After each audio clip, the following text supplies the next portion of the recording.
आहे मुंबई पुणे द्रुतगती महामार्गावरती बुधवारपासून 3 दिवसीय वाहतूक ब्लॉक घेण्यात येणार आहे। यशवंतराव चव्हाण द्रुतगती महामार्गावरती गर्डर अर्थात तुळई बसवण्याचं काम हाती घेण्यात येते। त्यासाठी 22 जानेवारी बुधवारपासून ते 24 जानेवारी पर्यंत दुपारी 12 ते 3 या वेळेमध्ये वाहतूक ब्लॉक घेण्यात येणार आहे। त्यामुळे मुंबई पुणे एक्सप्रेसवेवरून जे रोजचे जाये करणारे लोक आहेत किंवा एरवी जाये करणारे लोक आहेत त्यांच्यासाठी ही महत्त्वाची बातमी आहे। अधिक माहिती सूरज कसबे आमचे प्रतिनिधी आपल्याला देतात। सूरज, काय अधिक माहिती? प्रज्ञा, उद्यापासून 3 दिवस हा मुंबई पुणे महामार्गावरती ब्लॉक घेण्यात येतोय। दुपारी 12 ते 3 च्या दरम्यान हा मेगा ब्लॉक असणार आहे।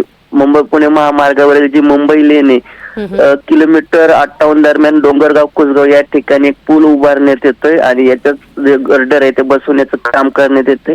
12 ते 3 च्या वेळेमध्ये हा मुंबईची जी लेन आहे मुंबईवरून पुण्याच्या दिशेने जी जाणाऱ्या लेनवरती हा ब्लॉक घेण्यात येतोय। त्यामुळे जी वाहतूक आहे ती वर्सोली टोल नाका येथून देवरुड मार्गे वळवण्यात येणार आहे।